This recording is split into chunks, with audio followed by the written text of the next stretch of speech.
it's just unbelievable. The leaves are all out, everything, trees are hanging like they're, a bunch of wet socks on a clothesline. Jeez. Well, when they say this is God's country, God forsaken is what I always say. Well, were you born and raised right here? Right here, yep. Right on this Right property? on this property, right yep, yep. In fact,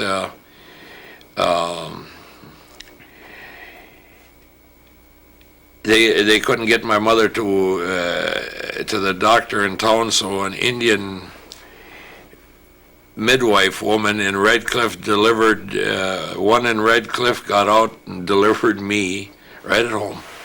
Oh, yeah. What year? What year was that? 1923. So, 67 years ago. Yep. right.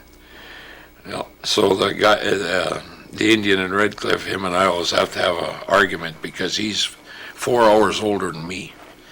Every so often. Who's that? See, we used to be on the same ball team together, Sam Nawago. Oh, yeah. Yeah. Yeah, we've talked to him. Oh, yeah? Yeah. Oh, is that right? Yep. Oh, Sure. yeah. Yeah. He's quite a character. I have a lot of fun with him. Well, when did your folks come up here?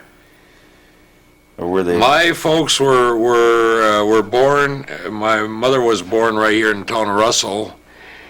My dad was born in Bayfield. So let's go back another generation. Grandparents. My granddad come from Sweden, and my grandmother come from Norway. What were their names? No, I'm lying. My grandmother come from Norway, Sweden too. Yep. What were their names? Hokenson. Remember the first name? The old name. My grandfather. Peter. I never knew him because he was killed when my dad was only, I don't know, probably 12, 13 years old, so I never knew him at all. What happened to him?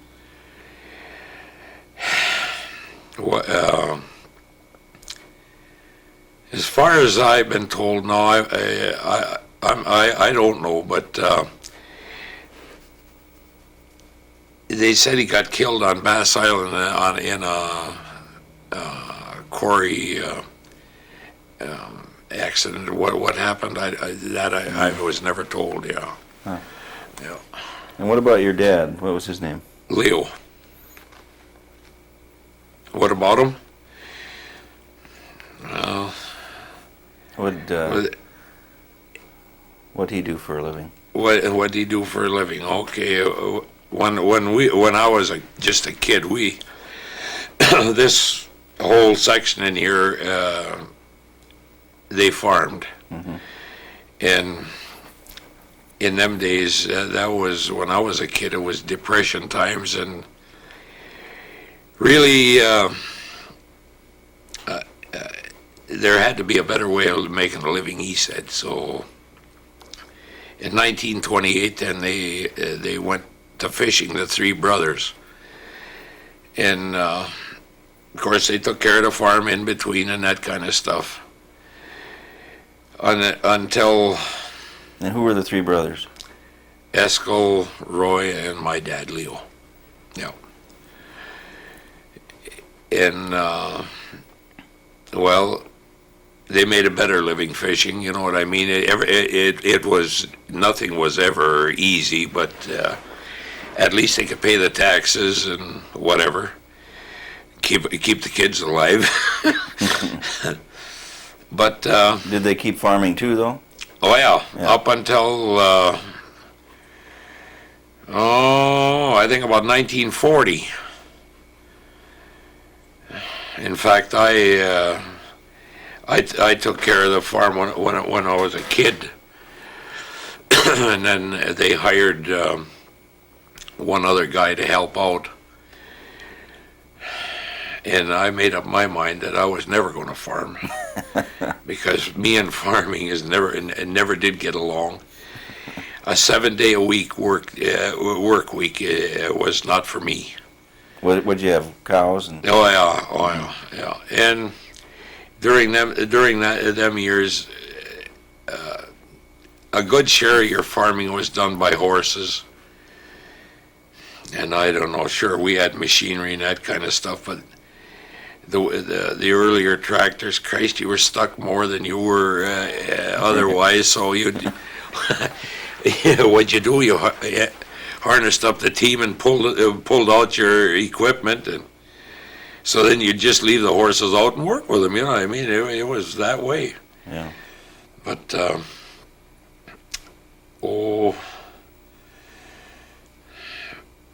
we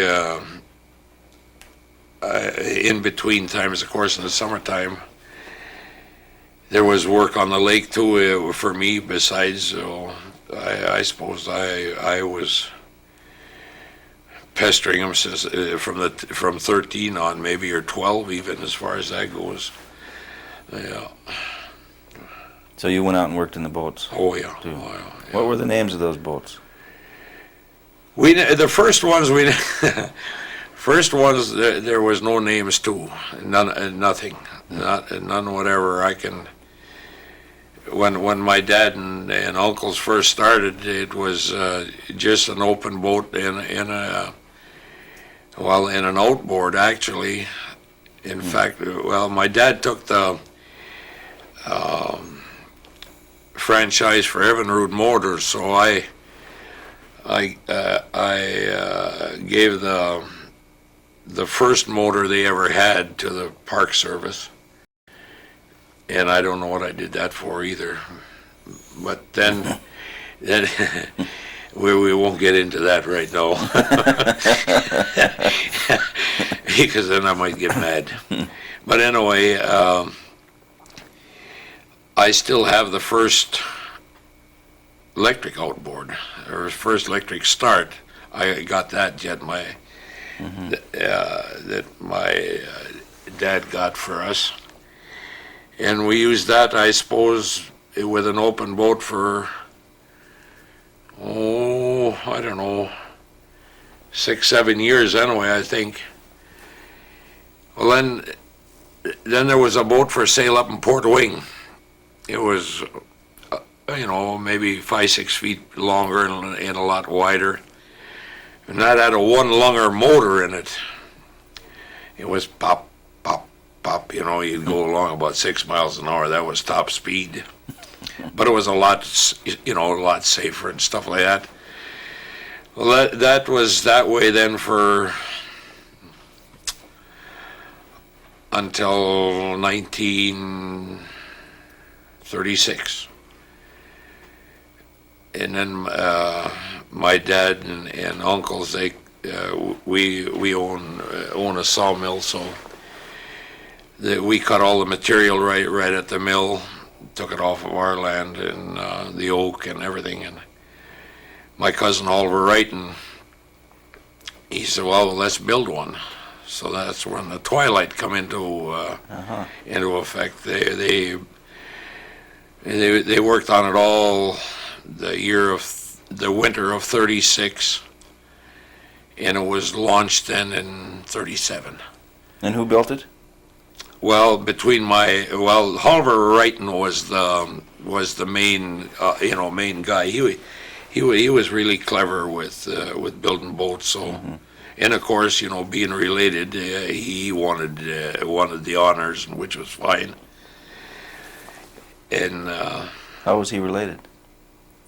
Well, he was my dad and uncle's first cousin. See, my grandmother and Oliver's mother were sisters. I see. Yeah.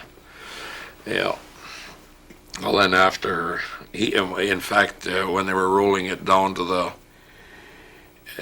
from Oliver Wrighton's shop, which is where he built it, was right back of that junk shop that Roy Bainbridge runs right now, right across, just below the post office in town, that big building on the corner, right, where it says antiques and all that. Yeah, right behind there, he had another building, and that's where he did all the boat building as far as that goes, the smaller ones and stuff for people. Yeah. Right. Yeah. And so how big was the Twilight? 37 feet. We, in fact, And closed in? oh yeah, Oh, yeah, no, cabin. yeah. Yeah. We had the first diesel that was ever in a fish boat up in this country. In fact, I think even in Lake Michigan, because all of the boats were either Chrysler or Chris Craft motors and stuff like that, gas motors. Right. And there was a fellow in town that was selling international cats at that time and graders and so on. So he talked my folks into buying what they called a TD40. That was a 4-cylinder diesel. You started it on gas, and when the cylinders got warm and stuff, you kicked it on the diesel, and that's the way that went. And we had that in the boat. Oh, I don't know. I think, yeah, I got out of service in 40, 46, 45, 40, 46. And they had government surplus, a lot of General Motors and Gray Marine diesels at that time, which were, well, in fact, I had run them. I was with the amphibious engineers, and I knew quite a little about that type of motor, so they went along with me, and they bought one on government surplus for, I think it was about $1,800, which now would be about 25 grand or better. Well, that motor was taken out when we sold out in about 62. We sold it to a retired railroad engineer in Ashland. He was going to circle the Great Lakes with our boat. So he made some modifications on that, and well, he wasn't sure about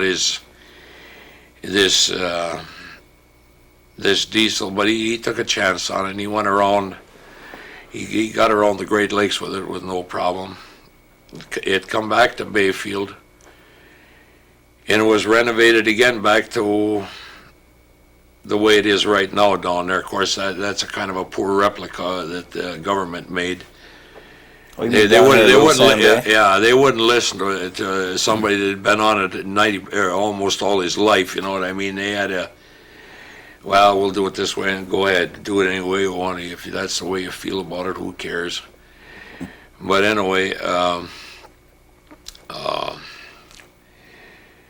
I believe right now the diesel out of that boat, our boat, I think Jimmy Erickson owns it, and I think he's even running it. I'm not positive, but I think he's running it in his boat right now.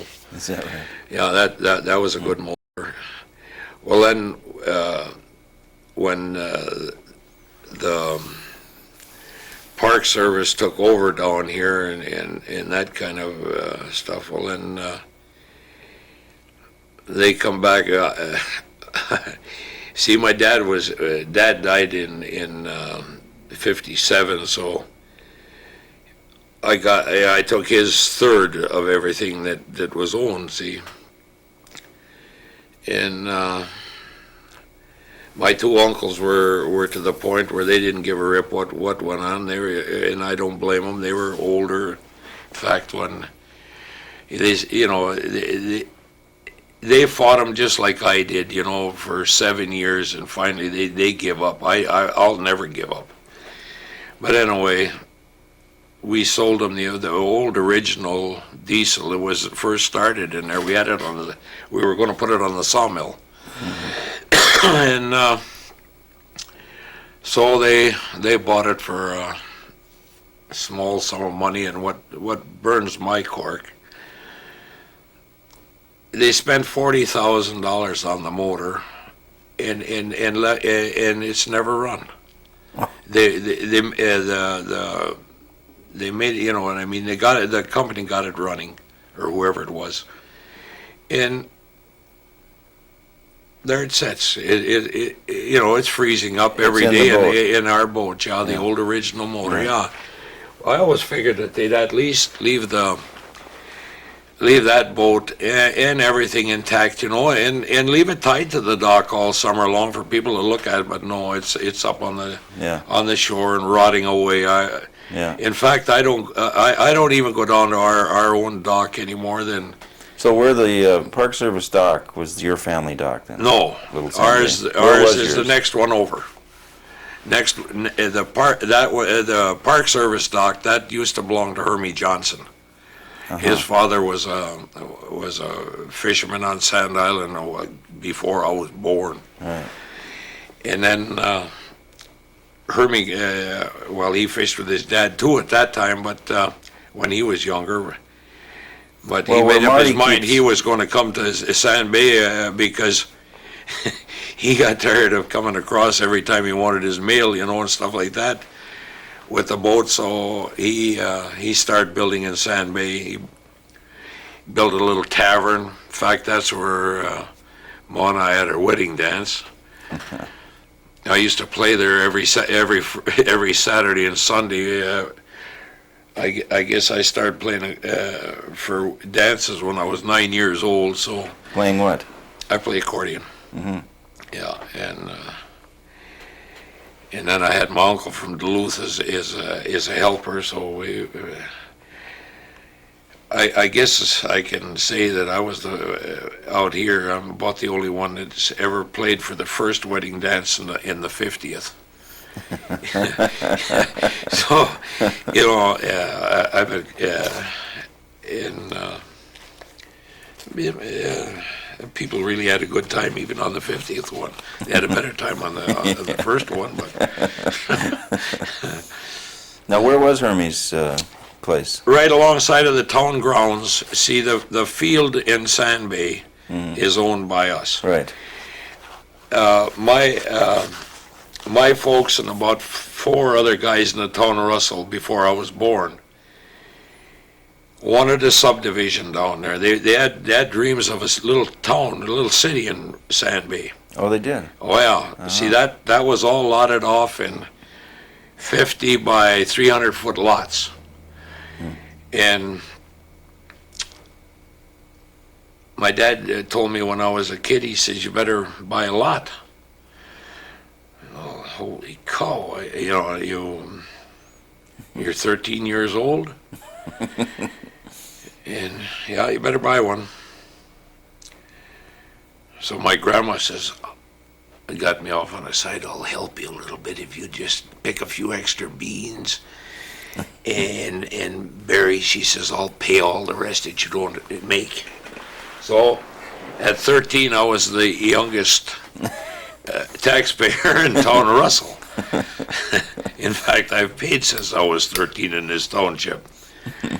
And then I had the idea that, well, you get a little, you get a little older and stuff like that. I'll build down there. And my mother and dad, of course, they owned lots down there, and all these people that wanted to buy lots, besides the ones that started this subdivision, bought the 40 acres. I don't know, but right down at Sand Bay,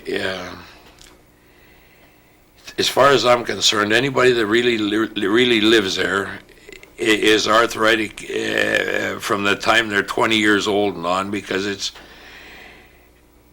I don't know whether it's the dampness or what it is, and the cold in the spring and the fall. Summers are nice, but so my dad said, to hell with building down there.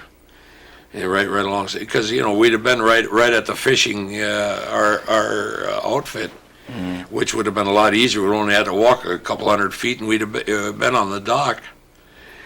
But my uncle up here, and my dad said no. My other uncle, he built right down there. He said, I'll be the caretaker, make sure that nobody bothers anything. Which one? Roy. Roy built down. Mm-hmm. Right.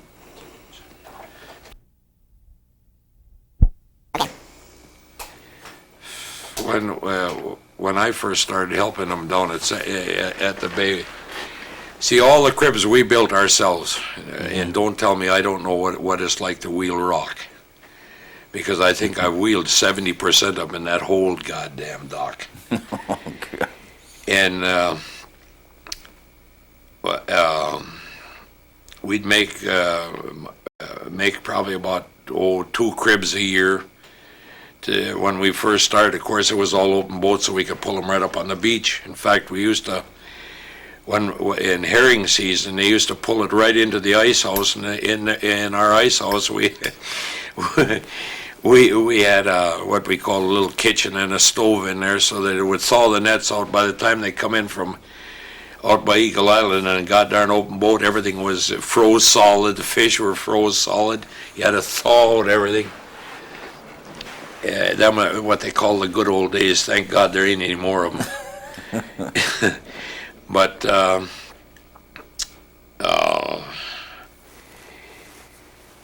I think after about 5-6 years, in 1937, the dock was built the length. At that time, then was already built the length of out in the lake, the first stretch.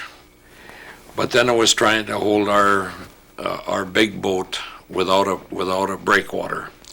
Mm-hmm. Well, I never got, and thank God I didn't. I never got the chance to. They'd take off hell in a northeast storm in the middle of the night and head for Sand Island, And probably about 250, 300 feet off ashore.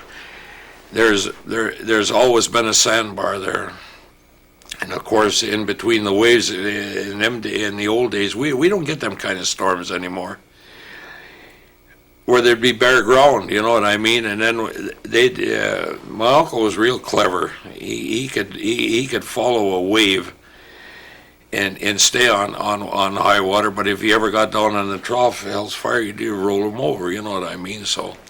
And then in the middle of the night, pitch dark. Oh, God. So from there on, we built the L. All them, I'll never forget it. All the spikes that was driven, you had to drill. My uncle was a fussy, and all three of them were fussy about that. The notches had to be perfect. You learned how to use an adze and a broad axe, I'll tell you that. Mm-hmm. I knew how to do that from 13 on. I knew all about it. And if I didn't know about it, I was told about it. You learn or go some other place, do something else, don't bother us.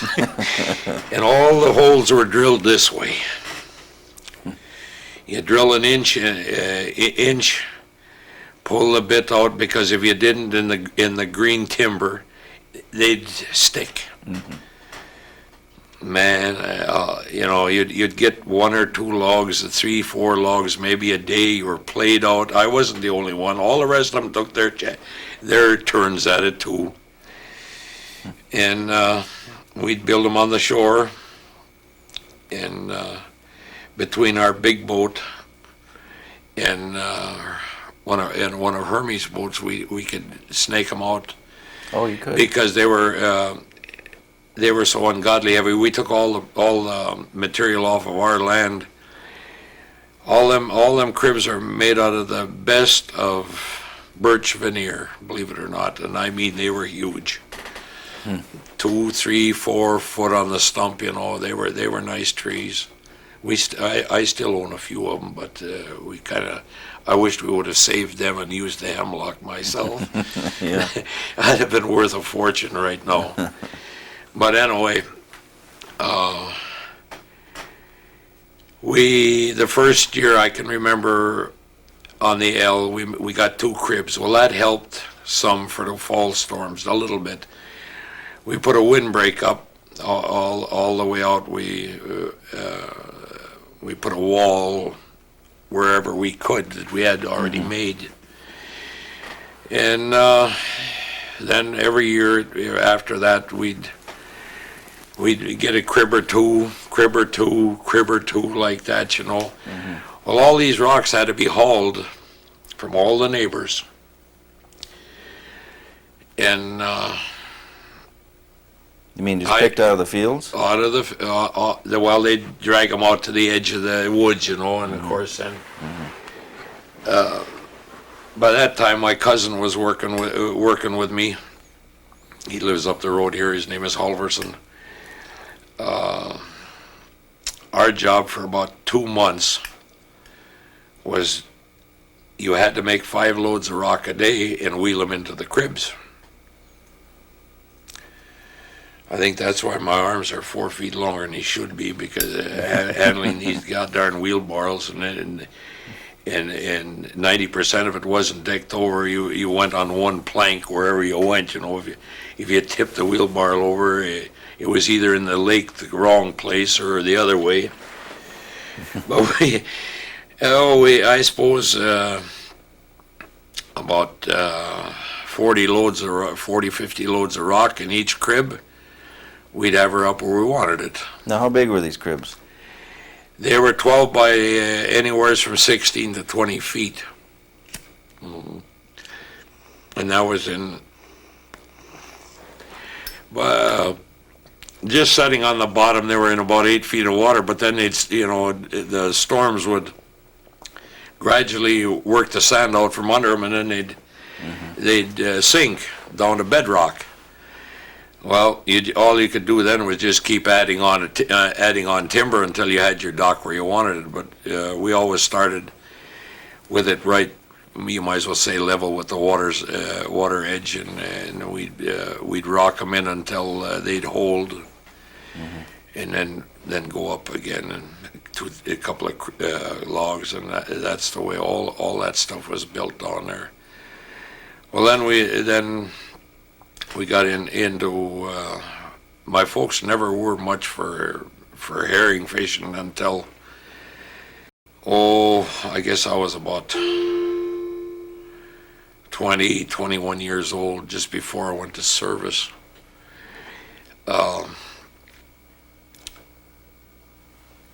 Everybody said there was so much money in herring that we built the shed on the dock. And got our water system in, and all our tanks in there for washing the herring. And we had 5 dressers in the fall, and 1 salter. And then whenever I had a chance, I'd dress myself, so then there would be 6 of us. But who were some of the others that worked there for you? Well, remember? Yeah, we had an old fellow by the name of Fred Waldron. He lived, about the way the crow flies, probably about 1.5 miles, 2 miles from our place here.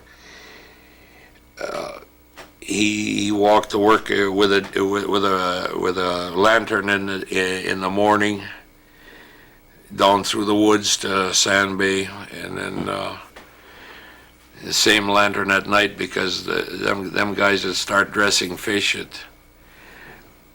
when we first started. We didn't have any electricity in the shed, so they'd have to wait till daylight to start dressing.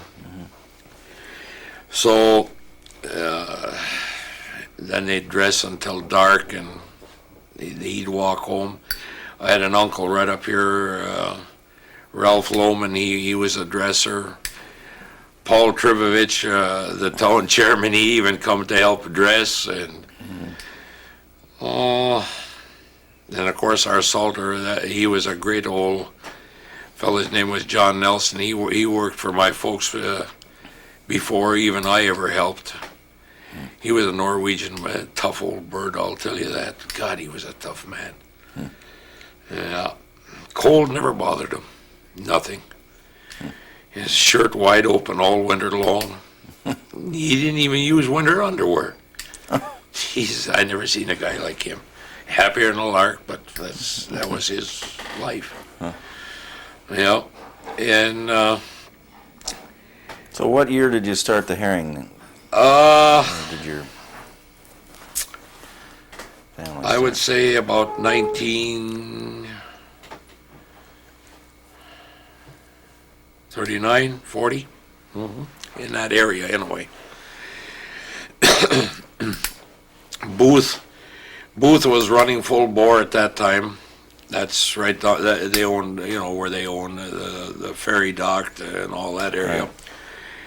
And they had their cooperage out there in there. So then when we started salting fish, well, and none of them are alive anymore. But there was a Myers. They called themselves the Myers Transfer. Mm-hmm. They used to haul fish from Booth to Ashland to the trains, and they hauled freight and that stuff back and whatever. Well, then they got the contract to come and pick up our salt fish right down at Sand Bay after we got them packaged up and that stuff. Mm-hmm. And then they kind of went out of business in about, I'd say middle 50s or the early, about the middle 50s. So then we hauled our own down with our own trucks. Then after that, saltfish kind of got to be a drug on the market for one reason. Instead of the miners down in Kentucky and in Tennessee and in the Carolinas, they were actually the people that ate the salt fish. Oh, really? Were the miners, yeah. There was a tremendous volume went there. God, in fact, printed all of it. The train in Bayfield used to leave, well, I'd say every other day with 7 complete carloads of saltfish for one state or the other. And that went on all fall. So, they... And then, of course, salt pills kind of took over. So then the market for saltfish went down, as far as I can remember. Then mink got into the picture. The mink farmers down from Medford.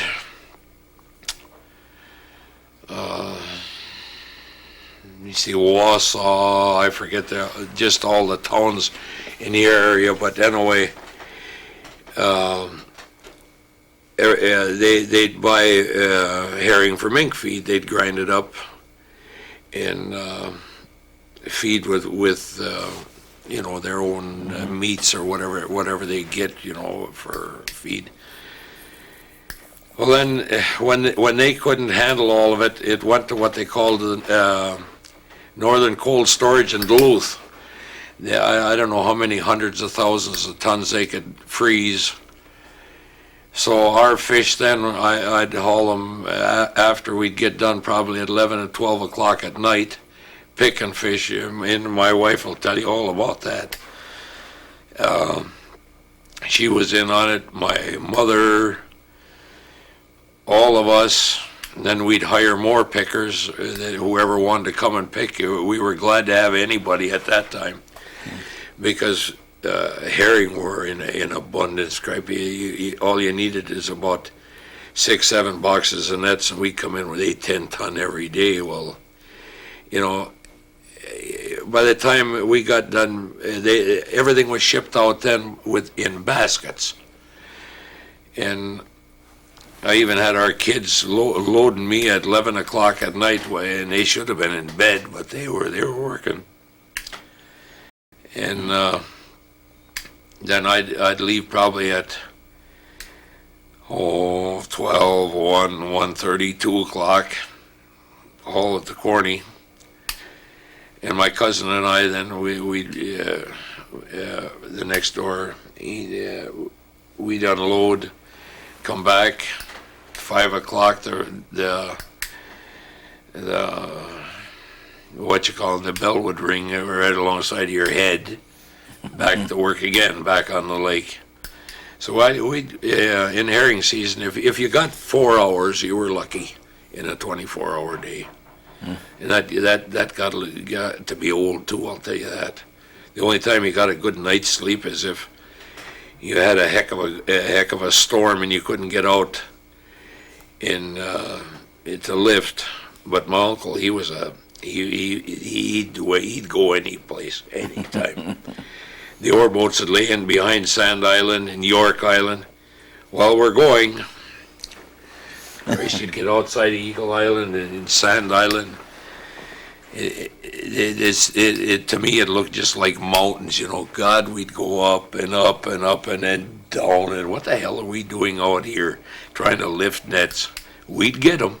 He wouldn't give in until the boat was Now, right down to the goddamn cabin, and away we'd come back. Which one was this, Roy or Eskel? Eskel. Oh, he was a great guy.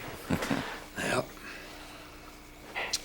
Now, who were the, just to fill in the blanks on that side of your dad's brothers, were there sisters in there too? Yeah, I got one aunt left. She lives in Superior. That was... So go from the oldest down in your dad's family there. It would be my Uncle Eskel. And there was a sister that they claimed, I don't know, got bit by a spider. And before they could get her to the doctor, she died. What kind of a spider it was, I don't know. Well, then... What was her name? Remember? No. I don't remember. I couldn't tell you. Maybe it's on the other film. Maybe my aunt told you who that was. I don't know. I've been told many times, but I guess I'm getting Alzheimer's disease or something. I can't remember a lot of names. But then it was my dad, and then Leo. it was Roy, and then my aunt is still living. She's the same age as my aunt up here. She will be, won't you, Ma? Hey? What? Auntie Florence up in Superior, is she 87? Yeah, she's still living, but she had a stroke and she's kind of bedridden and that stuff. And that was all there was in that family. Where would it be? 5? Yeah.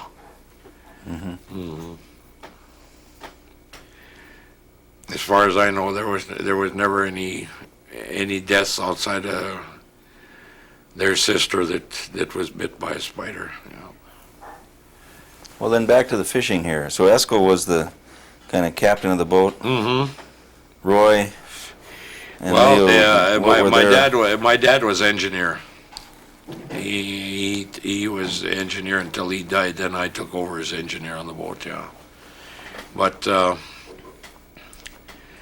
my other uncle, he'd take care of the diesel fuel in the boats, and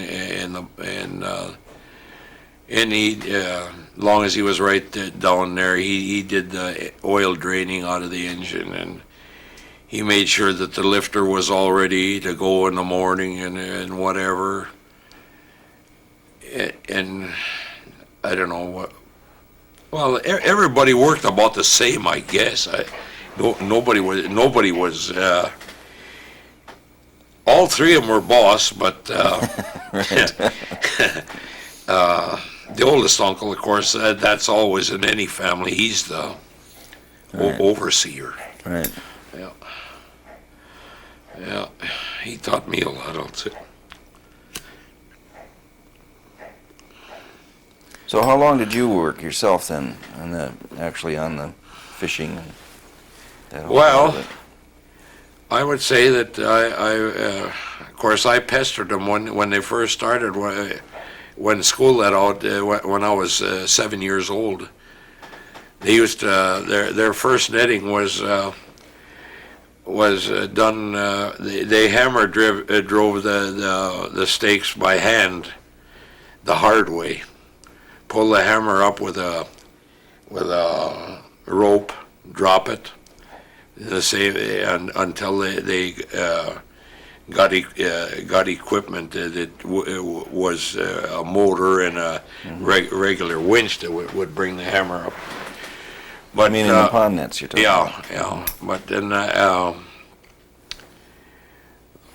when I started, of course, like I told you, we were still running the farm too. I suppose 15. Yeah. Yeah. And when did you stop? 1961. We quit. In fact, I probably would have still been fishing. I should have kept on, but it just got to the point where that was the infestation of these darn lamprey that come into this country. The whitefish were being killed off. The trout, there was nothing left.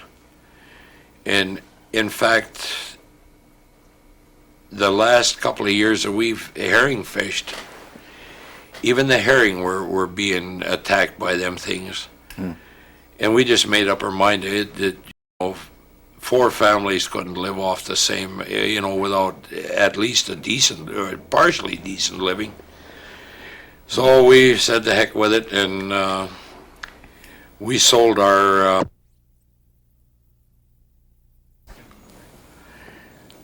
You were the biggest commercial fisherman on the lake? us and one other one in Corny by the name of the Jones brothers. Yeah, we fished. They had 20. What was it? 21. We had 26 pond nets spread out along the shoreline from Raspberry Bay on the main shore all the way to the caves at Squaw Bay. And then we had nets. We had nets on Sand Island. We had nets on York Island. We had nets on Bear Island, Oak Island, Raspberry. So we'd split half each way. You know what I mean? We'd lift 12 or 12 one day. Or 13, and then 12 or 13 the next day, the other way. But still with one boat? Yes, sir. Oh, yeah, you betcha. Yeah, that's when, there was, of course, I'm older than my cousin up here, so it was, at that, for a while, it was just the 4 of us. And then Gary come into the picture before he went to the Coast Guard. He joined the Coast Guard, and he was there for 4 years. And then after that, of course, he come back, and then there was 5 of us fishing then. But I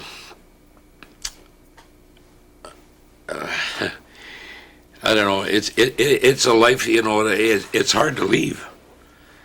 Well, let's see. You said 61. You were born in 23, so you were 38. Yeah. In your late 30s, right? Yeah. I was about 40 years old when we retired. Well,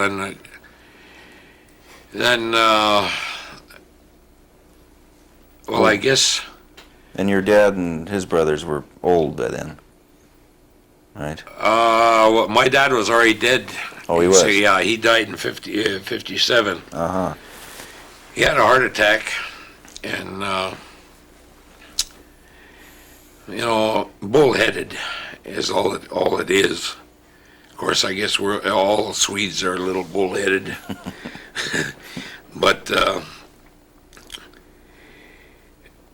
between the 5 of us and another bunch that joined, hunting season was a must in the fall. If we weren't on the lake, we had to go hunting, naturally. There ain't much of this country that without a compass, I know it all, because we were, all kids were born and raised with a gun in their hand. It seemed like around here, if you at 6 years old, you had a 22 at least. And the doctor told him, he says, you aren't going hunting this year. Oh yeah, I'm going. So I guess it was probably about the second day of hunting season. I didn't know it, but he was sick, and it was right down below the house here. We had made a long drive we'd come back pretty near a mile he was freezing, and I said, "You better go up to the house and warm up." Well, he was having a heart attack again, is what it was. So we left him home, and we took care of this area over here. We got a few deer there that day, and that night about 10 o'clock, I took him in. Ashland is snowing, blowing, cold. Well, I got him there, and it was about an hour, then it was over with. Is that right? Yeah. Yeah. How old was he then when he died? He was 61. And what about his brothers, your uncles? How long? My uncle just died. He was 94. Is that right? Which and, one? Eskel or? He was, what was it, 2 years ago, Mother? That's right. He was the one that lived next door here. Mm-hmm. Yeah. I think it's 2 years since he's been dead. That's 2 years ago? Ain't it two? What? Eskel died. Yeah, I think so. Yeah, And we Roy missed- we died missed him. about 4. I think so. He was 80. He was 86, I think, 85 or 86. Oh, it's too bad we missed them. Yeah, right. Yeah, he could have told you about the good old days. Both of them, or all three of them, could, because this land that we're on right here, we split the whole area up the middle. So Gary owns the upper part, and I own this lower, all the way from here to, well, a half a mile this way. What is it? Half a mile another way. 3/4 of a mile down this way. And then of course we, when they all went, well, then we divided everything that we own, that they owned in the timber areas and stuff like that. So we kind of can walk on our own property for Good well. probably 3-4 days before we'd ever get off of it. Yeah. Now, when did you get married? 1949. Yep. Now, how'd you meet? How did her and I meet? Well, maybe I'm lying, but I think that I was playing for a dance at what they called Fisher's Corner. Where was that? That's right where they're building the new golf course, right off of 2. There was an old well, that was the main dance floor, I would say, in this country at that time. You could pile in, oh God, I don't know, 300-400, and my buddy and I, at that time, we, well, in fact, when we first had our first orchestra, there was 7 of us. We went 6 days a week.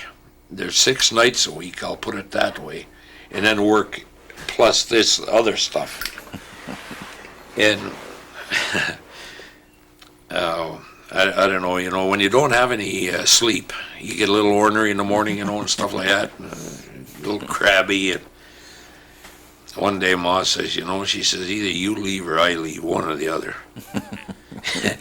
She says, you either give up and only go 2 nights a week, or something's got to go. So then I left out of it. The other crew, the other bunch, they kept going, but then they started dwindling. They was about the same way, you know what I mean? You're young. It seems like after 6 o'clock, whether you've had 1 hour sleep the night before or what, you come right out of it. You know what I mean? It's just like taking an aspirin and the headache is gone until the next morning. Now, did you have a name for this band, this orchestra? Yeah, we were the Northern Lights at the first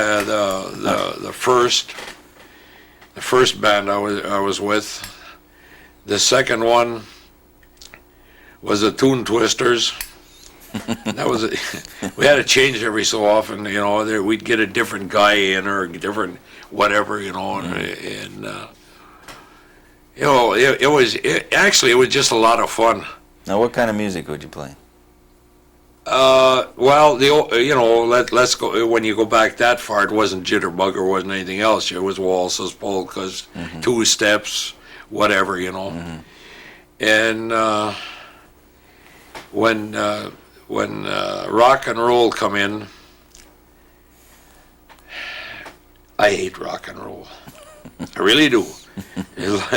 And I'm sorry to say this, maybe because probably all you guys are rock and roll guys. I don't know. That's immaterial. But trying to play rock and roll with an accordion is, it gets to be a kind of a problem, you know what I mean?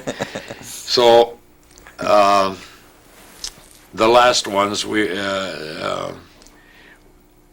in fact, you were up here then. I think by that time, we just quit just not very long ago when Port Superior closed down.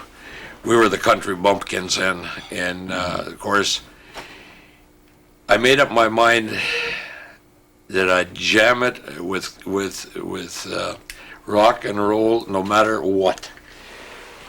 Then, by God, you get used to that. You can't play country. You can't. You're useless on everything. So I hell with it. But there's a couple, three of us right now. We'll probably go back as the has-beens, just to have some fun again. You know, we'll jam it and go out to a bar some night and play polkas and whatever, you know, because polkas are really back in full bore. No matter where you go, especially, I'll put it this way: if you're in a Croatian area, a German area, Sweden, Norwegian area, that's polka people. All right. Even the young people today are going back to that. We travel a little bit and look around, you know, and stop at different and that kind of stuff. And 12, 13-year-olds are out on the gol darn floor. Their folks are there and they can go and dance and stuff like that. And I think it's great. So I don't know. My wife says you ought to at least take it out of the case and play at home. Maybe this. Yeah, you should keep up with. You never forget it. You know what I mean? After you've once done it, you never forget. Yeah, besides, you got to play at your own 50th wedding anniversary, right? Which is coming up. darn near had to play for my first or my wedding dance, but my sister is really a crackerjack. When I bought my first accordion, she played the bass. She wanted to play the bass, and I'd do the keyboard. Well, she got pretty good. So then I'd play the bass, and she played the keyboard. And after that, then she got in with an orchestra, and of course, and after that, she got married and that kind of stuff. But and who's this?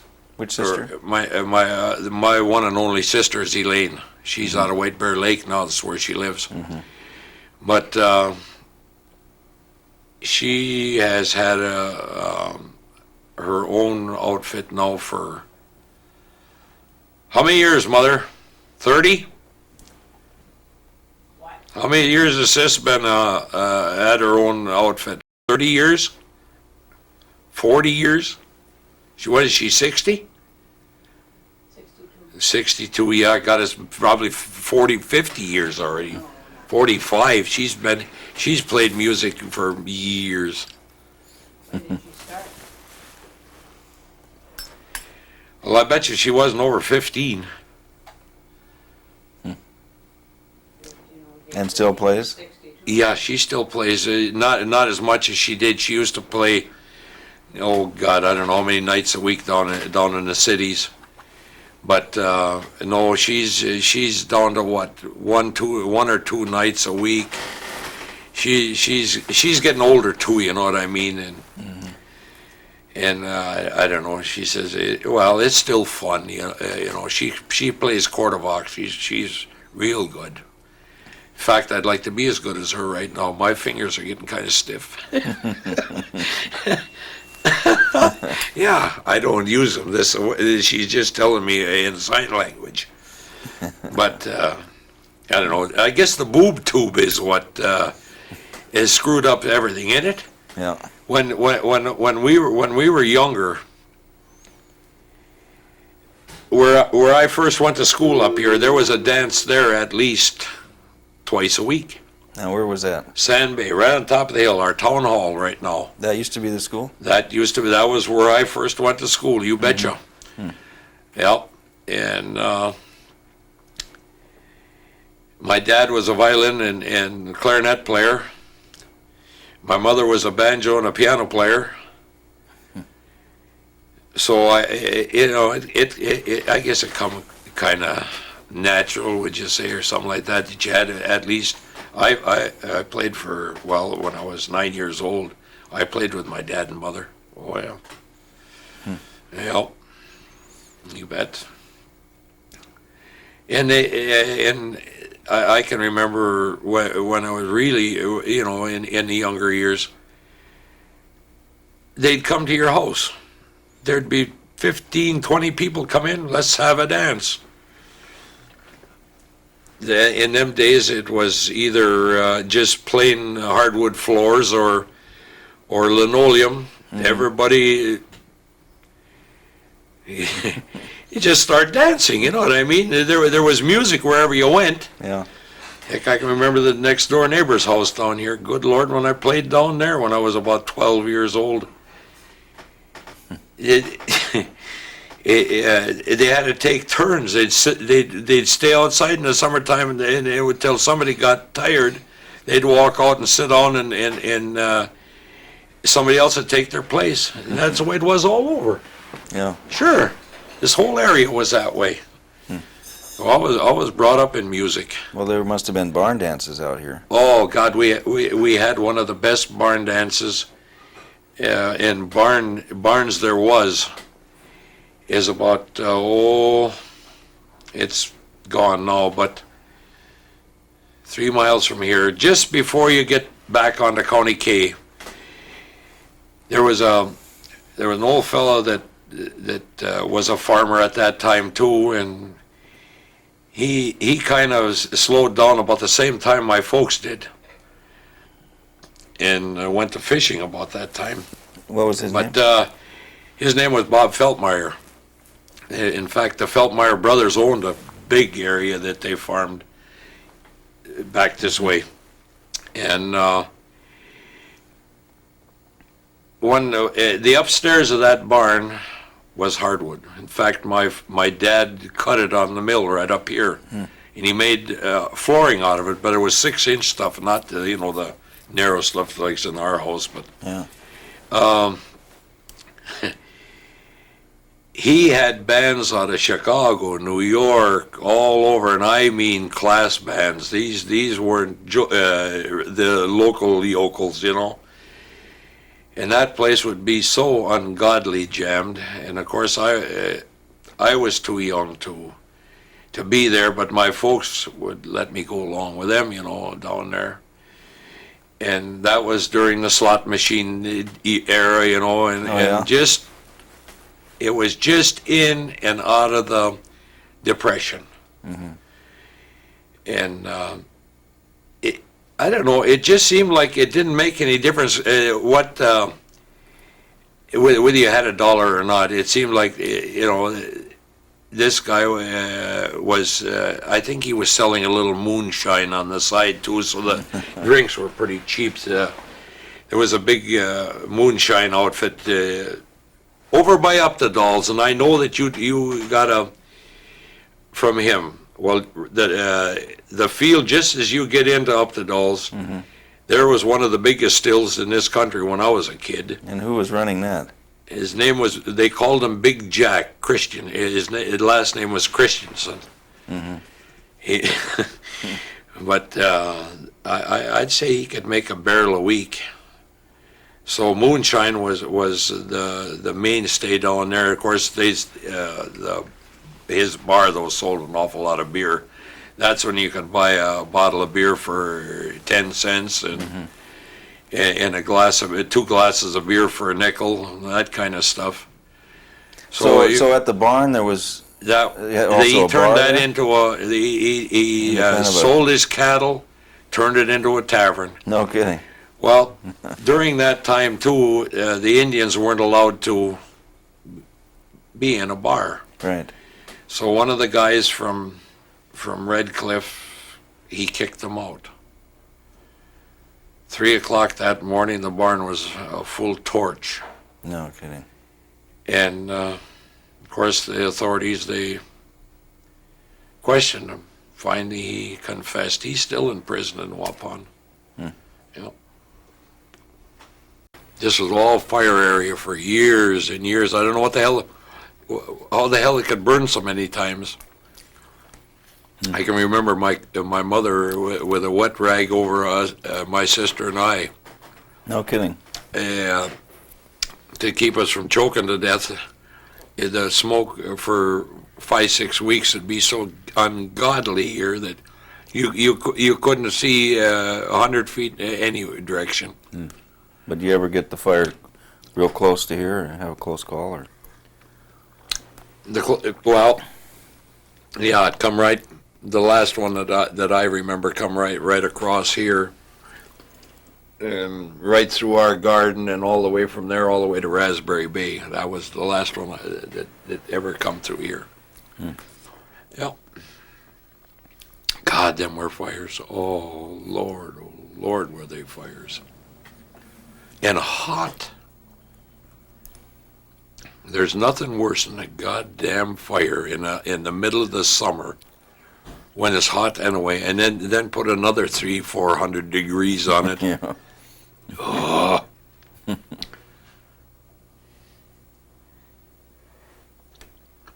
Yeah, I can just remember the logging trains going right just on the other side of the Raspberry over here.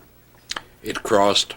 What do you mean the logging train? There was a railroad line out here, or? Oh, Christ. Huh? Railroad lines, all kinds of them. Sure. Logging trains? You betcha. Now, when would this have been? When you were a kid? Like I say, I can just remember it when the trains give up. Then the logging was done the other way. But no, right down by Booth, the train piling were driven in the lake there, and the trains come right in or over the lake. Well, yep. Did you ever do any logging? You guys had a sawmill. Or your Well, dad had a mainly sawmill. no. What we if we needed lumber, we had our own timber. We cut it. In fact, the land that we own over here, Gary and I, the only saws that's ever been in there is ours, and it's been damn few of them that's been cut. That's the only virgin timber left in this country. Well, it's getting so old now that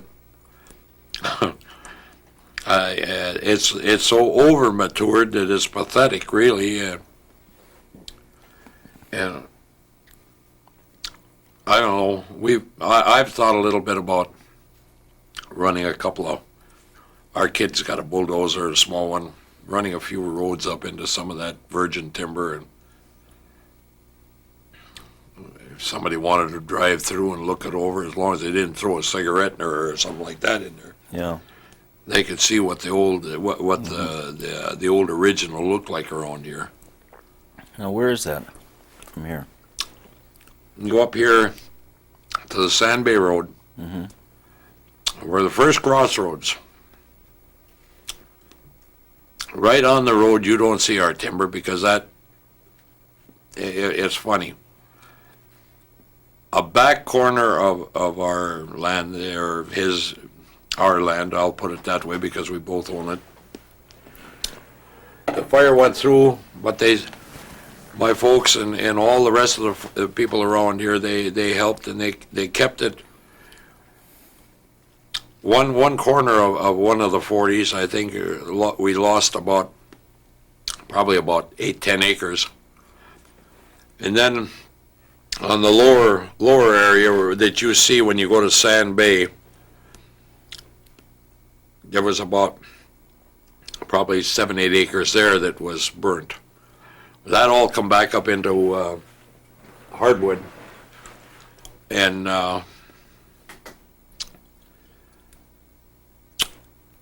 that land there, I don't know whatever possessed the trees, but all of the maple is hard maple. It's all bird's eye maple. Some of the prettiest in the world, boy. In fact, here I think about 1950, wasn't long after I got out of service anyway. Some of our big maple, it was scattered in between the other, was so over matured that it was dying on the tops and stuff. So we cut some of them, and it was all shipped to France. We got $800 a log for an 8-foot log. Whoa. And everything was turned into bowling pins and sold right? back to the United States. In fact, maybe we even bowled on some of our own pins. I don't know.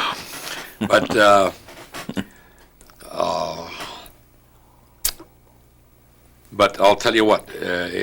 Between Gary and I, we're two of a kind when it comes to trees. I'm not an environmentalist. Now, don't get me wrong. But the tree has got to show that it ain't going to go no farther before we cut them. Yep.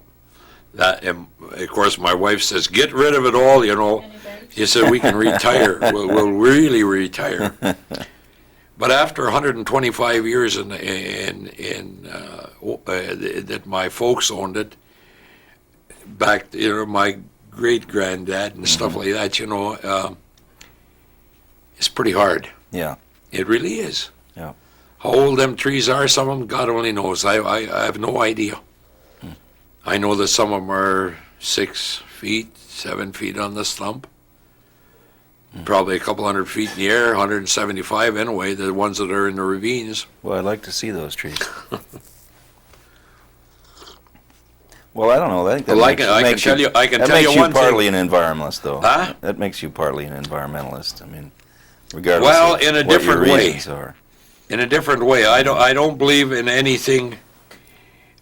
A true environmentalist, in my book, when I listen to him on the TV, nothing is allowed to be, nothing done. Let it fall down, let it rot.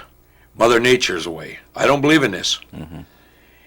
Things have to progress. Pulp mills need their stuff. Everybody else needs their stuff. Maybe some of these environmentalists don't understand it. If they took all this stuff away from everybody and went totally back to nature, there'd be no paper. There'd be no nothing, would there? There wouldn't be a world. But still, there is a few of them that actually believe that you can't cut that tree because maybe there's a squirrel running up that sucker. It's, to me, it's asinine, totally. So your attitude is it's the tree that, I believe right now. what its I use believe should in be. everything that the county, even this. It looks like H. This clear cutting. You know what I mean? You'll see it. Yeah, I've seen it. No trees. Pretty soon there's a trillion of them coming up. And in 35, 40 years they're logging it again. No, I don't see nothing wrong with this kind of stuff. I never have in my life, and I never will. When it's just like right out here. if you look right across the driveway, it's over matured. It come down.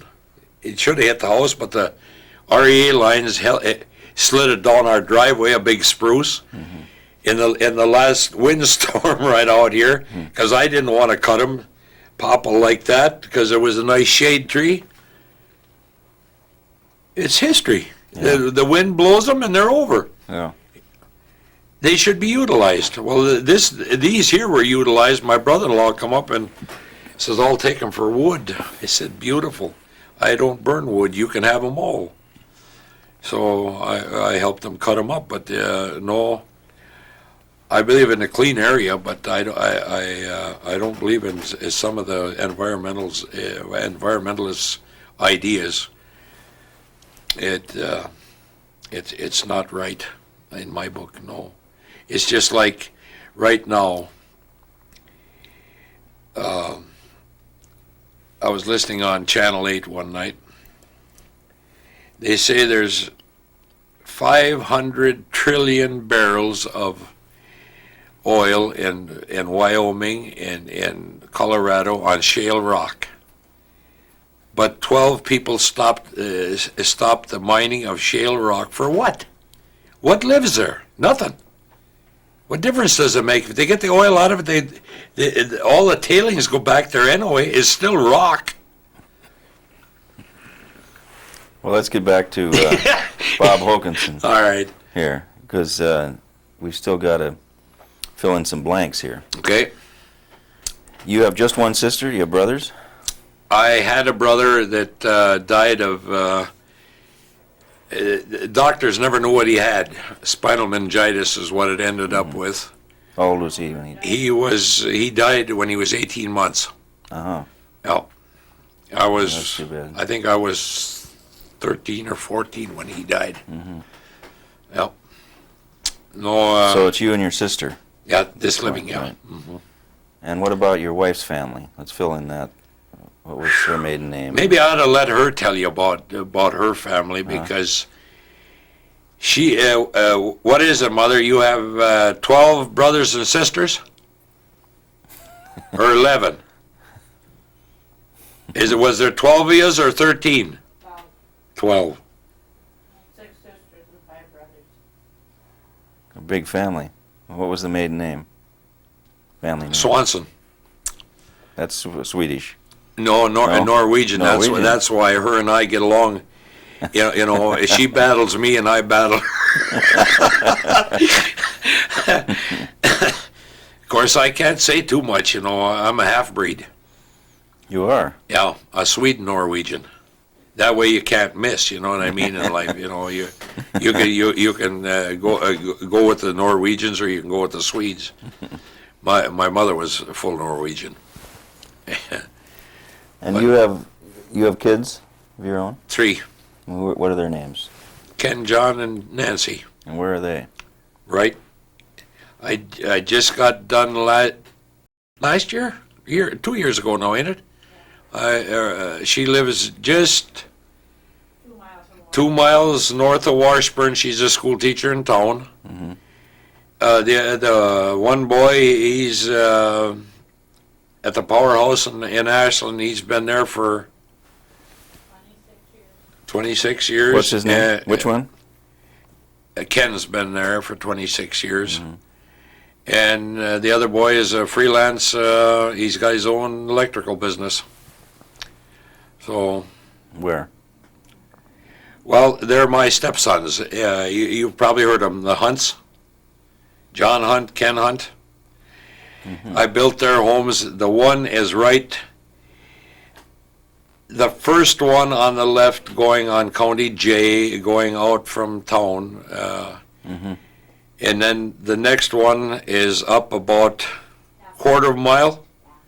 Ain't that far. Well, whatever. It's just a little ways anyway. Mm-hmm. His house shows out more because he's right on the side hill. Mm-hmm. And then my daughter's is, like I say, in Washburn. So Or they this all side stayed of Washburn. around in this area. Oh yeah, you couldn't kick them out of here.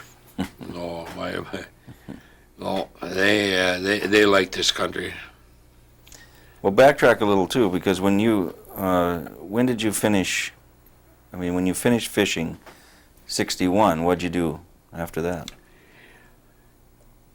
Leroy Olson in town, he's still living. Yeah, we talked to him. He asked me, he says, would you want to go to work with me?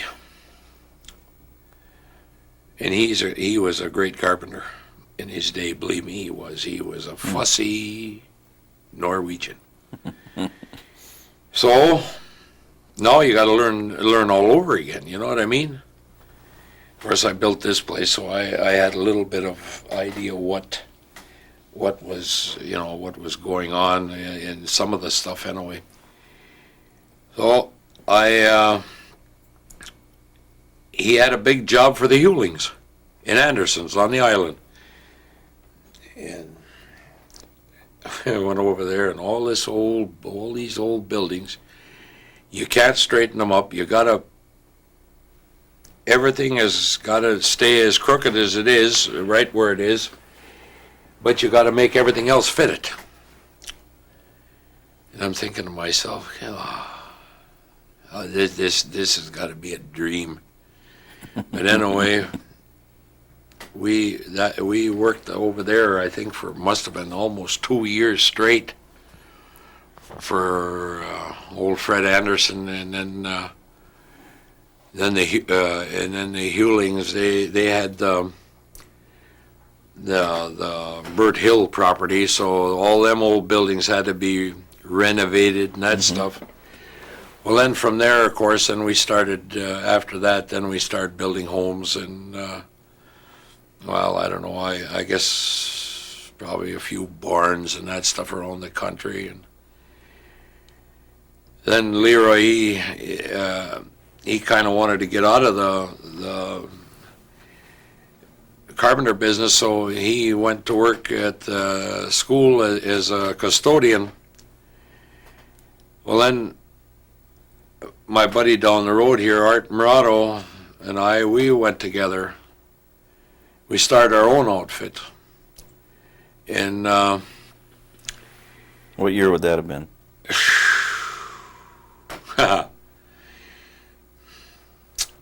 There you got me. How many years ago, Mother, did Art and I start together? 25? 25 years ago? 30 years ago? How many years have I been out of fishing? And with Leroy? Well, anyway, I'd say 25 years. And Did you have a name for the business? well, it was just Bayfield Construction, because actually the only construction outfits there was at that time was Hilding Leafblad and us around the area. So it was kind of fun to bid against him and that kind of stuff, but kind of made him mad if we beat him out a few times, but that was all right. But anyway, we stayed in construction then, him and I, and then we hired two other guys for several years. I can't really remember how many we were together, but anyway, then he had a chance. Then my partner had a chance to. He was a sub mail carrier for this area for a few years, you know, and finally got a chance to get into the post office. Well, I don't blame him. He says, "Can you handle it alone?" He said, "I'll help you when I'm off and that stuff."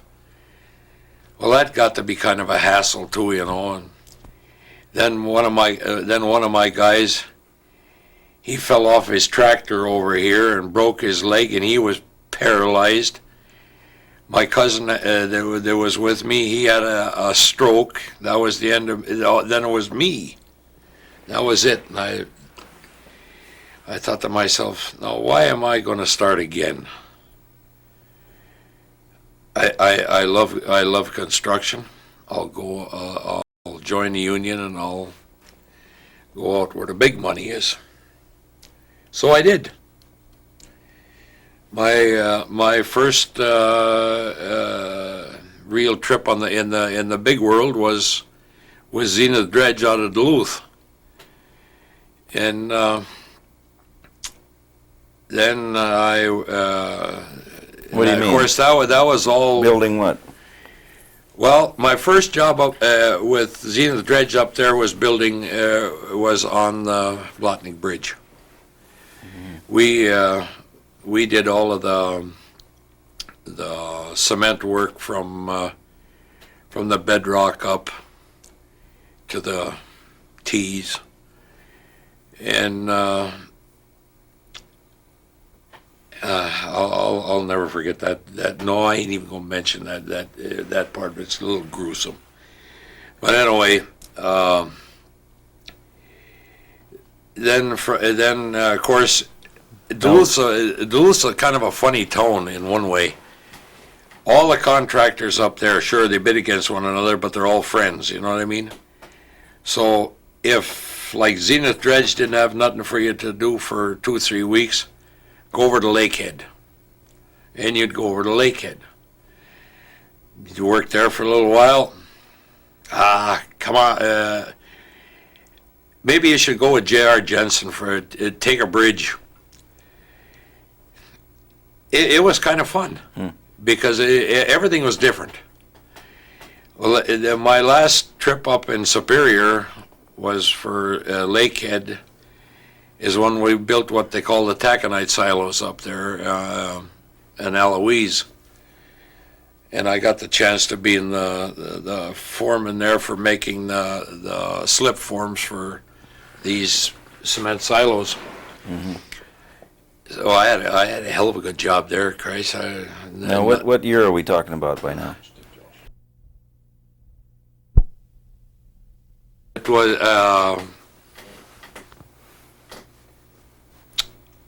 I would say 73. That you were doing these silos? Mm-hmm. That was that. Yeah. The other part, well, your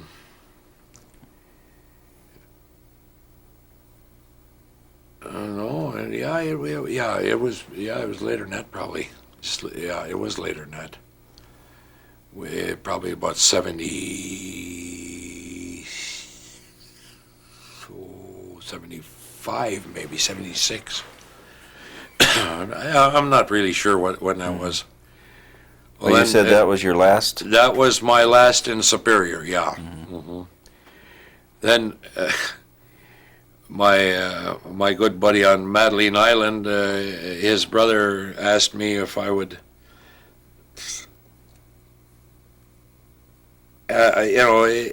traveling all the time, you got to be a little bored too as far as that goes. But you'd wear out a car every year because I never stayed up there. I put 150 miles a day back and forth. And between the gasoline and a new car every year, you know what I mean? I'm thinking to myself, Jesus, I'm not really totally getting that far ahead, Sure, you're making good money, but it's all going out the other way too, as far as that goes. I mean, it kept DX and Pontiac and happy, but the Crone brothers on Madeline, Arvid, the oldest one, he asked me one. And it was in the wintertime. He said, "Will you? Are you going back to Superior?" He said, "I know you're a hell of a good carpenter." He said, "Will you come and work for us?" And boy, I'll tell you, Arvid and Leo Leo was still living, but Arvid's dead. They were kind of, in my book, with wood, like Leroy Olson, kind of a genius, like, you know what I mean? Everything had to be perfect or you didn't work for them. Mm-hmm.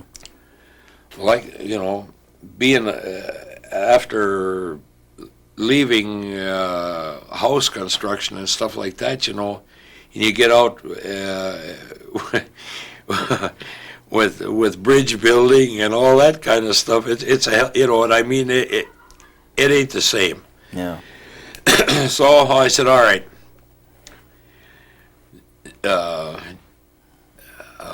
Lakehead called me up in the spring, asked me if I was coming back, and I said, No, I don't think so. What's the matter? We paying you enough?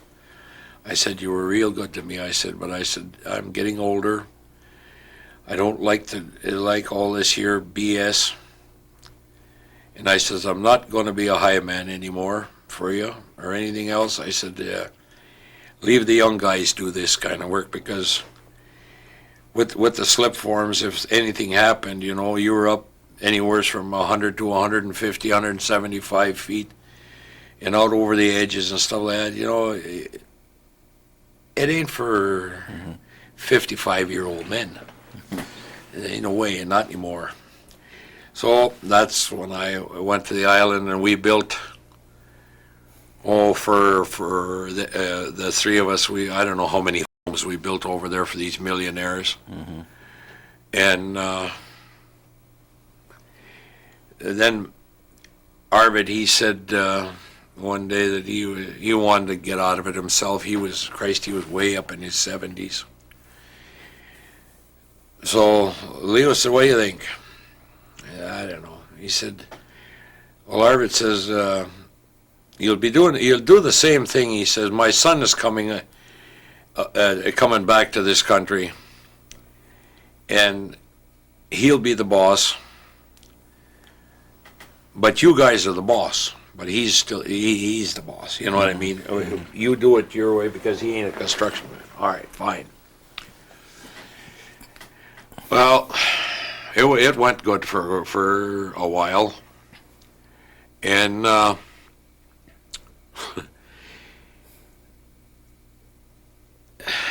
don't know how this other guy ever got in with young Crone, but anyway, all of a sudden he was full boss, and I think, how in the hell, Christ,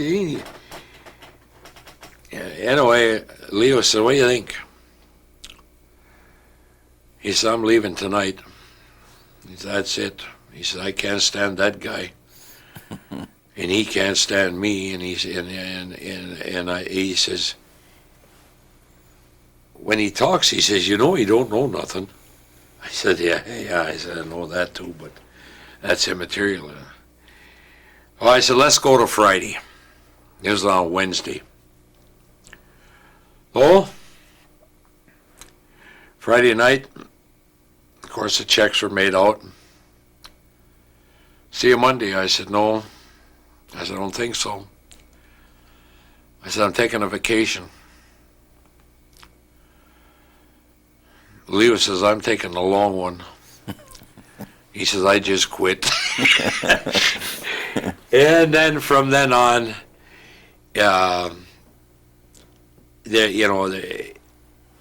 there's always something to do, you know what I mean? Somebody wants something to do and that kind of stuff. I did that for a while, and I got tired of that. The hell with it. So I retired when I was 62. 5 years ago. Yeah, right.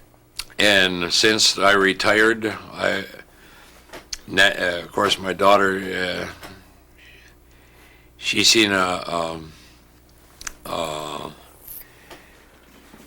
small blueprint in one of the Sunday papers.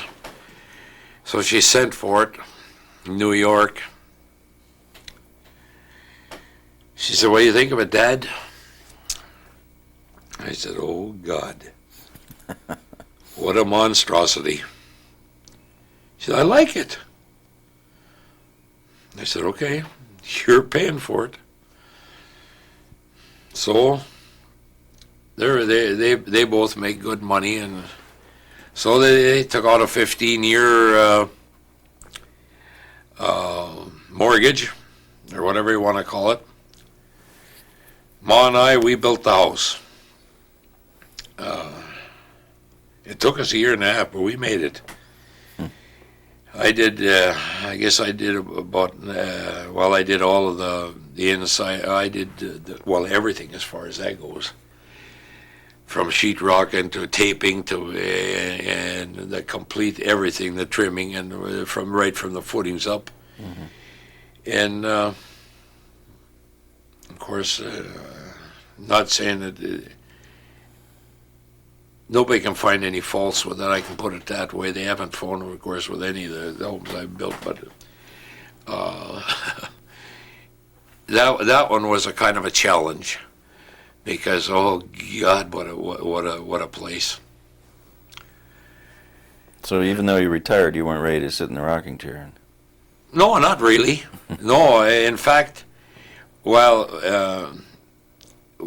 in fact, I was still plastering her place, and Ma was coming right behind with the prime coats on the walls and everything. There was a guy come in. He said, "I'd like one just like it." He said, "Boy, I like this home." Would you build one? Well, I said, I'm going to have to get somebody just to help me for part of it anyway. I said, because I'm getting a little older and that kind of crap. I said, I'll do the cutting and all of the thinking, and I said, and I'll get a little help just to nail some of the stuff together. And it's kind of hard to raise walls and stuff by yourself, so I said, yeah, I'll do it. Well, he tried to get a loan and told me, he said, I don't know how your daughter got her back. And he said, by God, they won't they won't back me. And he was a school teacher too. Mm-hmm. And his wife worked in the bank. In fact, she still does. But if there was another one, certainly. Yeah. Why not? It's a challenge. Sure, that's right. Hell with it. I think I can still do it. I might take it a little longer, but I God darn right I can do it without any problems. I still know how to read a print, even though I ain't any good at anything. Well, one last thing I wanted to just have you run through was the REA.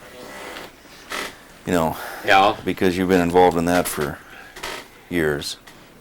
Well, when did it come in here? In here? Yeah. A month before I got out of service.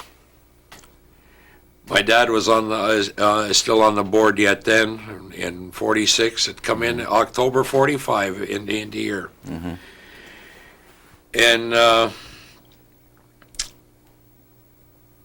he didn't go out and campaign for the position anymore, so a guy in Washburn at that time, I suppose I should say ahead of time, that every director has a district now.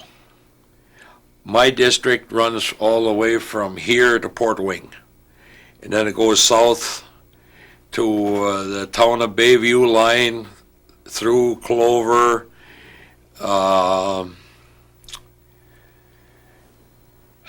hell are all that, in the town of Bell, and up to the town of Ulu. This is my district. Mm-hmm. Then we go as far south as between Cable and Hayward, and then we go east to Gogebic in Michigan, and we go south there as far as Vilas County. So we have a big territory. Well, then we divided this all off when I got on the board to the amount of people that was in each area.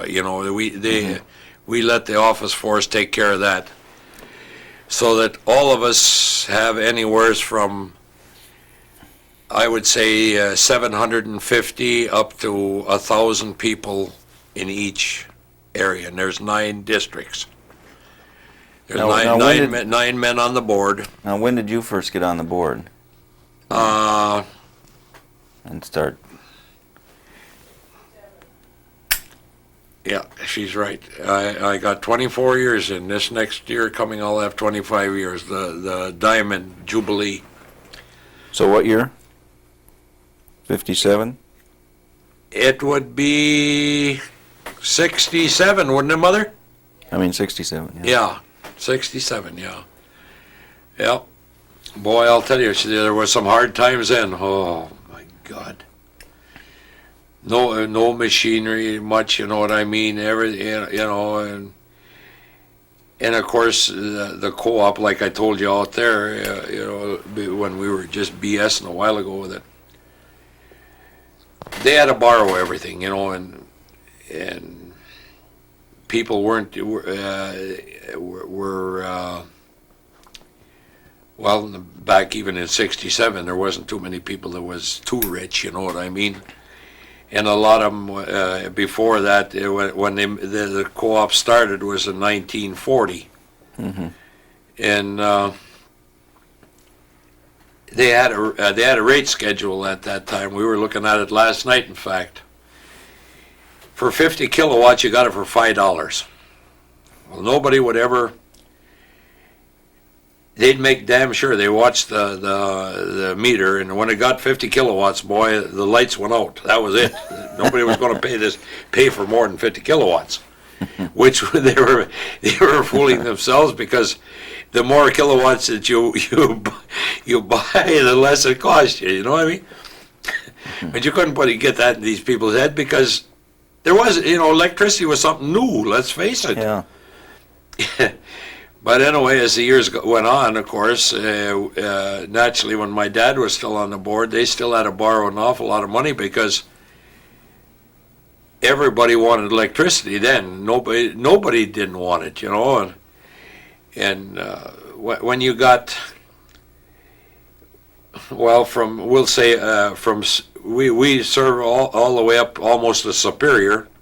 From Superior to the eastern end of Gogebic County in Michigan, you're looking at 175 miles. And then south, and then of course all these feeder lines, well, we got thousands of miles of line, and it had to be built with borrowed money. Now, what was it called? What's this called? This Bayfield Electric. Okay. Yeah, you'll see the big sign right there. And it's still a cooperative. Oh yeah, it always will be. There's been a few people that said, let's sell it out to NSP, or at that time to Lake Superior and all that. Baloney. We all own this here. We believe in ourselves, and we're getting rid of the hard times now. Everything is getting good, and why should we give up? Hell with it. We aren't going to. We changed our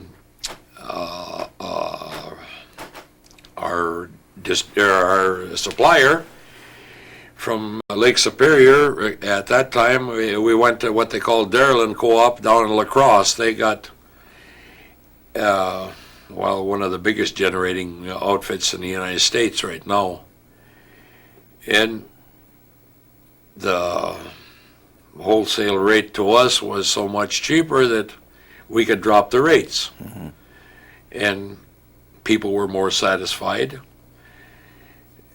And well, what's 50 kilowatts cost today? What'd you say? $3.50. $3. Less than it did when it first started. Oh yeah. The more kilowatts you sell, it's like anything. It gets cheaper. It's just like if you went out and bought a fleet of cars for, we'll say, $1 million or whatever. If you were a big operator or something, you're going to get them cars for at least $5,000 less per unit than you would if you just bought a single one. That's you know what I mean, business. So then, of course, with all the appliances now and that kind of stuff, we sell a lot of kilowatts. When electricity first come in here, God, if you had a refrigerator, it was unbelievable, because they couldn't hardly supply the rural people with anything, because this was all right now. It'd come right in quick, see? But No, everything is a daily occurrence as far as power is concerned. But we, in the last 3-4 years now, we have really come out of what we called one of the worst slumps that there was, and we're happy, real happy. Mm-hmm. And at the rate it's going, and at the rate we're increasing, and especially with all of the housing projects and stuff like that, and everybody's going to electric heat and that kind of stuff, it's paying off real good. And I understand that. And you were saying you're debt-free now. Is that right? No, there's still some of the older ones yet, and it don't pay to pay off some of the older ones that we've got till the 35 years is up, mm-hmm. because that money was borrowed at like a 1% interest. Right. That was to get electricity out into the rural areas, no matter where it was, Minnesota, North Dakota, that made no difference where. So no, we pay that off, but any I would say yes, we're debt free as far as loans that we borrowed 10 years ago. They're gone. Mm-hmm. 5 years ago they're gone. 2 years ago they're gone. Mm-hmm. So no, we're looking up. Yeah. We really are, and people are happier in the skunk, and in fact, they're going to find a reduction, I think, yet. we had one out from Washington last night come in. He says, you should borrow some more money. You might have a catastrophe. I said, listen, fella, I've listened to this BS for 24 years now. And my idea is this: if we don't need money, we don't borrow money. And why should we? Would you borrow money if you didn't need it? Try not to. You wouldn't. It'd be stupid, wouldn't it? And you know that when people can come working for the government and tell you ought to go in debt, when they're trying to get out of debt, I don't know. Life is different here. There's going to be no more debts. Not as long as I can help it. Yeah. And I intend to, hopefully with good health, I intend to run another 2 terms. With each director gets 3 years, mm-hmm. each term. And to be real honest with you, I would like to see when this goes through, the biggest pulp mill.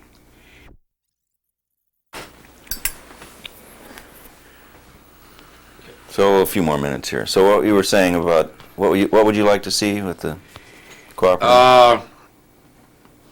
We've got quite a little information. In fact, as far as that goes, the board has been with some of the big shots now. This paper mill that's and of course our lines are right in that area, so we'd get first crack at them.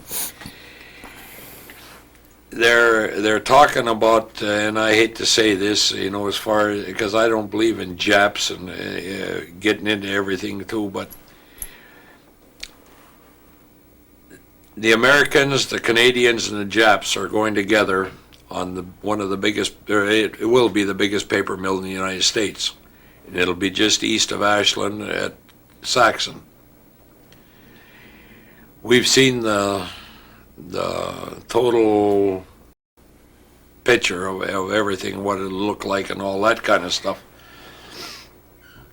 And they'll have their own dock and everything there where they can ship the paper out, just like they do out of, up in Alaska where we go and wherever, what I mean. The foreign boats can come in and land there too. So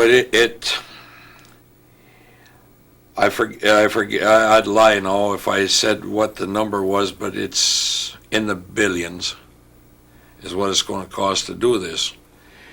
The only thing that we're worried about is right now, actually, it isn't to feed them electricity so much, because they do produce a lot of their own. It's the idea that they've taken out the goddamn railroads, and it's to get the pulp there. You know what I mean? For an outfit that big, holy cow, trucks. You know, they'll be thicker on the roads than cars, really. But that I think if this really materializes is the size that it's supposed to be, you'll see the railroads have to go back in. They're just going to have to take back their right of way, some of them anyway, and because your Canadian pulp has got to come in. Your Western pulp has got to come in. Your Wisconsin, well, I have Minnesota pulps and everything else. Sure, they got a mill in Duluth, but somebody's going to have to help keep a crew like that going. You know what I mean? It's the size of that outfit. So how would the cooperative be involved in that? We'd serve them the electricity. Right. And every time we get a big load, we can drop the rates to the individuals. Out here. Yeah, because of the volume of electricity that we sell. That's what we like about it. Right. Yeah. So you think you're going to put in, would be 30 years then, wouldn't it? If you went 2 more terms? Oh yeah. Oh yeah. Yeah. 30 I get years my of- diamond pin next year. Geez, I got to stay that long. Yeah. I don't, there's only one guy on the board older than me, or I mean, Ben Longer. He got on 2 years before I did. He's a big farmer south of Ashland. Of course, he retired and he turned the whole thing over to his sons, but they farm like about 1,000 acres. That's one of the bigger farms in Ashland County. Yeah, he's got a nice place, beautiful place. Now, whose sheep are these across the road here? Uh, Those aren't yours. No. No. You haven't done any little sheep farming on the side here. No, all the open land that we got back over in the areas around here. This spring, I've been talking to the guy that handles all the tree farms for Christmas trees up here, and I said, I'll make you a deal. I said, I'll furnish the land, you furnish the trees, we split the profits up the middle. He took me up on it. Uh-huh. So, through hook and crook, I guess I'm going into the Christmas tree business. I hope I live long enough to see the first one cut. If I don't, the kids will see it anyway. Yeah. Well, what else do you want to add here, Bob? Anything we've missed? I don't think About so. this illustrious... All I can say in life, I haven't missed too much. No, Doesn't sound that way. no. You've also worked damn hard all your life. Yes, I have. I know what work is, and you want to believe I know what work is. Yeah.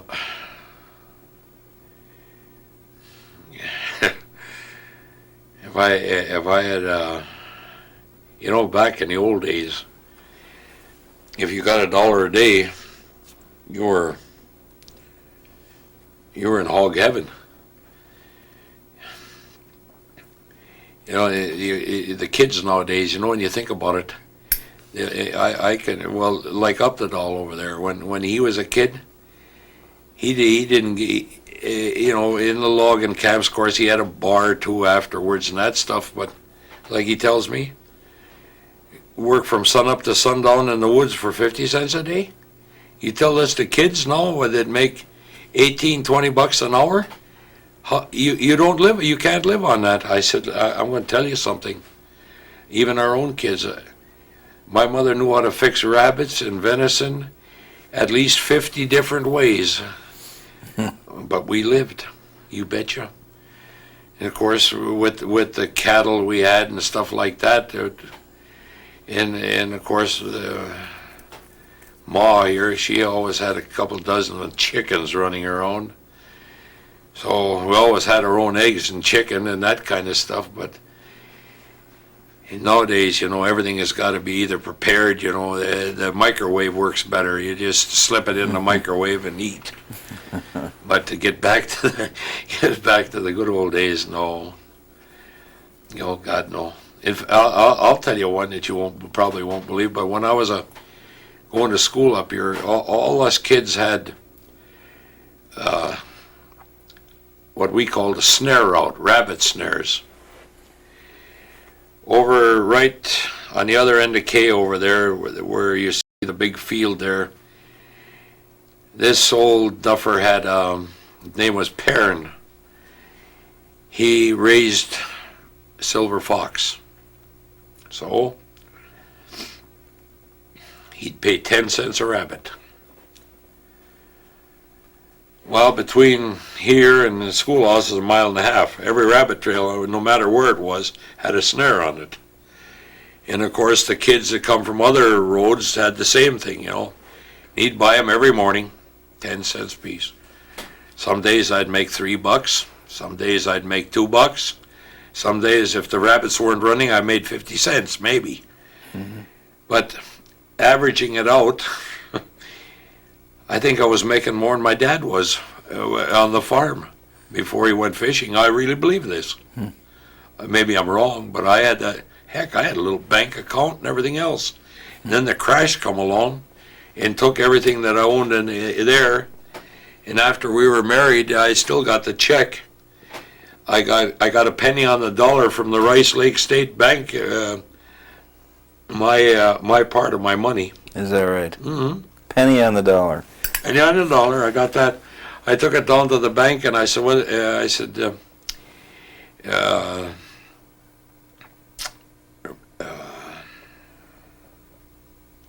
Miss Nelson in town.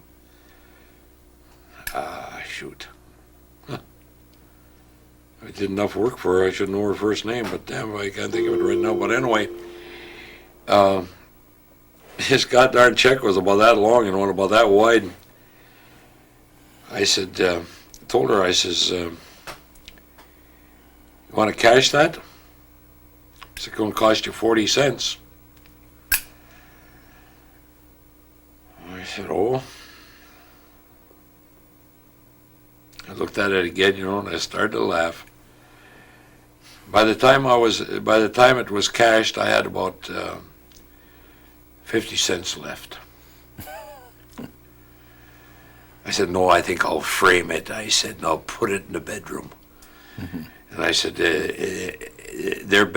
but I thought, that I could keep their books never balancing, but on it for 2 years was all the longer they would hold it open.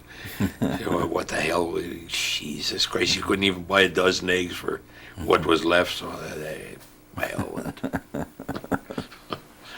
But it was comical. That old guy would probably, for all the kids that went to school, there was 46 of us in the one-room school up here. I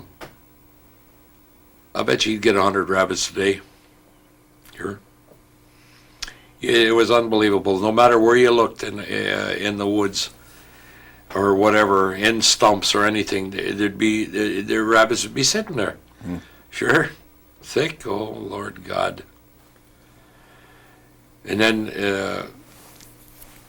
the prairie chicken come in. It's something that nobody knew anything about. In fact, that my uncle told me that the first pair that ever come into this country landed on top of their house, the one that's up there right now. And one of the guys, our neighbor over here, he said, let's shoot them and see what they taste like.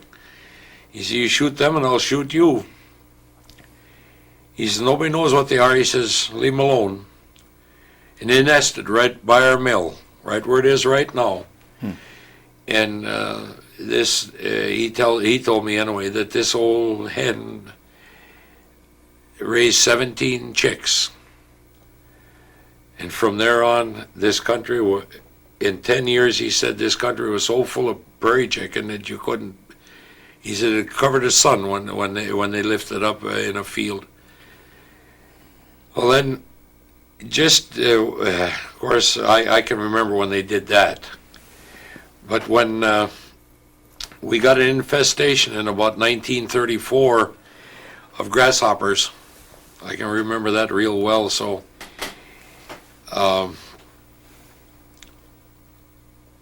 there was a chemical company come in, and they mixed sawdust with some type of poison. I don't know what the hell it was, but whatever it was. And of course, all the farmers around the country, you know what I mean? The grasshoppers were eating up everything. There was nothing left. So our sawdust pile up here, I don't know how many hundreds and hundreds and hundreds of wagon loads of sawdust they hauled away and mixed this stuff and put it all over everybody's land. And they killed the grasshoppers. There's no lie about that. And of course, the prairie chicken ate all the grasshoppers.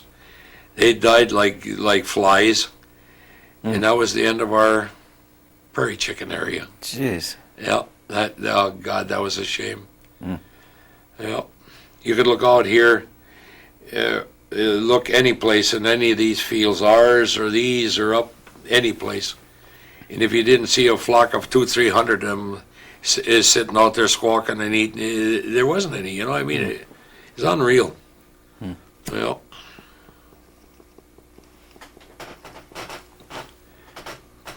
Well, we got a call today. Unless you got some last words here. Thank you very much. Thank you.